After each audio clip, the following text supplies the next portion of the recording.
Hello, જાગૃત આવાજમાં તમારું સ્વાગત છે. મારું નામ છે ચિંતન અખાણી. કેમ છો બધા? હવે બોર્ડમાં બેટા મિનિમમ કેટલા પર્સન્ટેજ લાવવા જોઈએ, કેટલા પર્સન્ટાઇલ લાવવા જોઈએ? મિનિમમ કહું છું, મેક્સિમમ તો 100 માંથી 100 હોય તો સારું, બટ મિનિમમની કેમ વાત કરી રહ્યો છું બેટા? ઘણા બધા સ્ટુડન્ટ્સને અને પેરેન્ટ્સને આ વસ્તુ ખબર નહીં હોય, અને આ વસ્તુ, આ જે બોર્ડનું રિઝલ્ટ જે છે એ આજથી 3-4 વર્ષ પછી કે 5 વર્ષ પછી તમને એનું થશે રિયલાઇઝેશન કે સાલું 12થમાં રિઝલ્ટ સારું હોત તો કેટલું સારું થાત. તો આ બોર્ડના રિઝલ્ટમાં ઓછા રિઝલ્ટ આવે તો એનો ફાયદો, નુકસાન, એ બધી વસ્તુ તમને લોકોને આજે હું ડિસ્કસ કરીશ.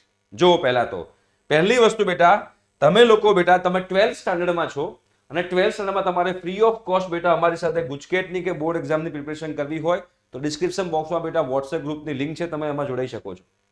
એક વાર જોડાઈ ગયા હોય તો બીજી વાર જોડાવાની જરૂર નથી. ઓકે, ત્યાં તમને મટીરિયલ, લાઈવ સેશન ને બધું ફ્રી ઓફ કોસ્ટ અવેલેબલ છે. એના પછીની આખી જે એડમિશન પ્રોસિજર જે છે એ પણ તમે ફ્રીમાં કરવામાં મળશે.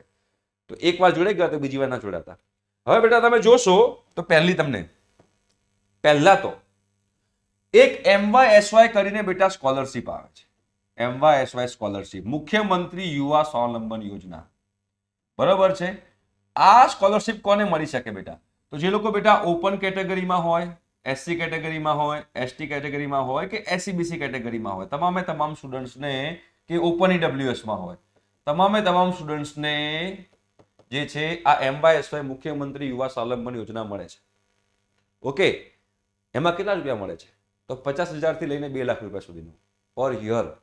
50,000 થી 2 લાખ. મેડિકલ વાળાને 2 લાખ મળે છે, એન્જિનિયરિંગ વાળાને મેક્સિમમ 50,000 રૂપિયા મળે છે. મુખ્યમંત્રી યુવા સ્વાવલંબન યોજના, બરોબર છે. પણ એની એલિજિબિલિટી ક્રાઇટેરિયા શું છે ખબર? એની એલિજિબિલિટી ક્રાઇટેરિયા છે તમારા 12થના બોર્ડમાં 80% હોવા જોઈએ. 80%. તમે CBSE બોર્ડ હો કે ગુજરાત બોર્ડ હો.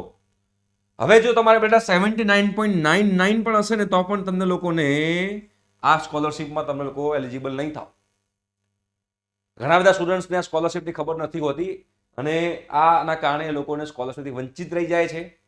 એમના ફેમિલીમાં કહેવાય ને કે સારું એવું ફાઇનાન્શિયલ સ્ટેબિલિટી પણ નથી હોતી, અને પછી આના કારણે એ લોકો સારી કોલેજમાં, સેલ્ફ ફાઇનાન્સ કોલેજમાં એડમિશન લઈ શકતા નથી, બીકોઝ સ્કોલરશિપ ના મળતી હોય. જો આપણને સ્કોલરશિપ મળતી હોય અને આપણને જો વર્ષે 50,000 રૂપિયાની સહાય સરકાર તરફથી મળતી હોય તો આપણે સારી કોલેજમાં, જેની ફીસ વધારે છે એવી કોલેજમાં જઈને પણ ભણી શકીએ, પણ એના માટે 80% કે એનાથી ઉપર હોવા જરૂરી છે.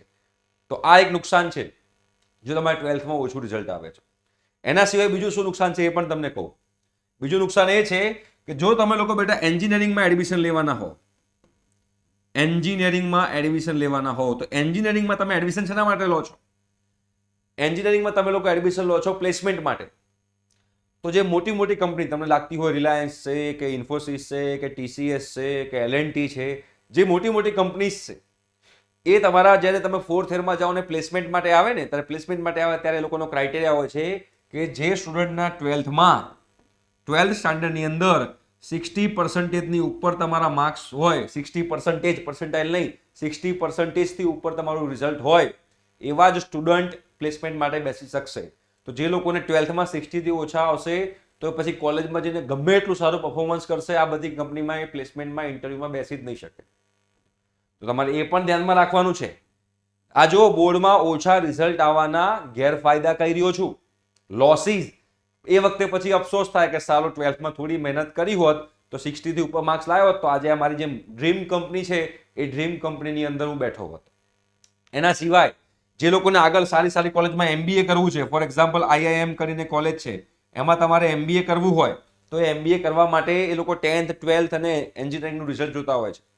તો 12થનું રિઝલ્ટ એમાં થતું હોય છે કન્સિડર, અને એમાં જો તમારા 90% ઉપર હોય તો જ તમને લોકોને IIM જેવી કોલેજોની અંદર એડમિશન મળી શકે.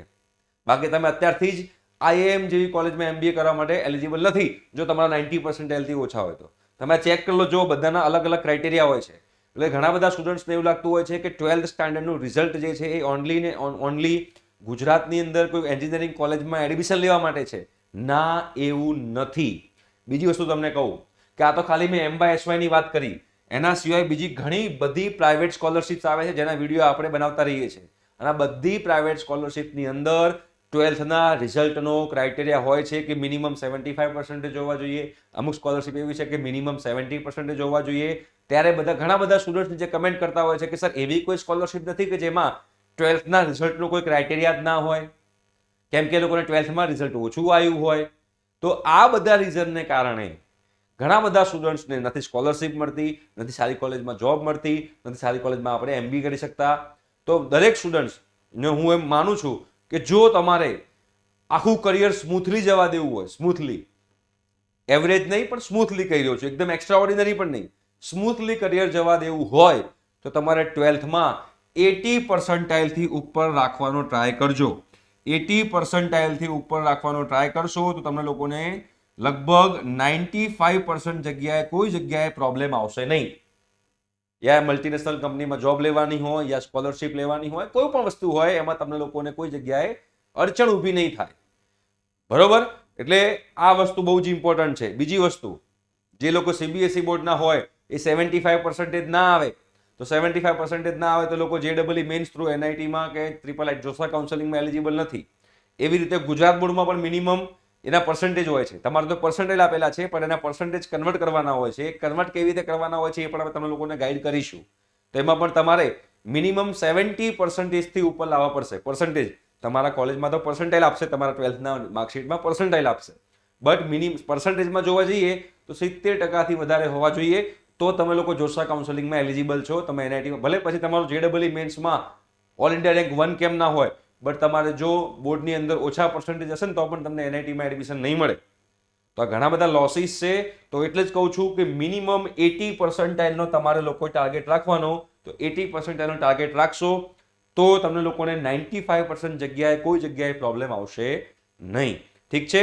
આઈ હોપ સો કે તમને લોકોને વસ્તુ ક્લિયર થઈ હશે. અને તમારે જો બેટા અમારા જોડે ફ્રી ઓફ કોસ્ટ પ્રિપેરેશન કરવી હોય તો ડિસ્ક્રિપ્શન બોક્સમાં વોટ્સએપ ગ્રુપની લિંક છે, એમાં તમે લોકો જોડાઈ શકો છો. ઠીક છે? Thank you so much. By.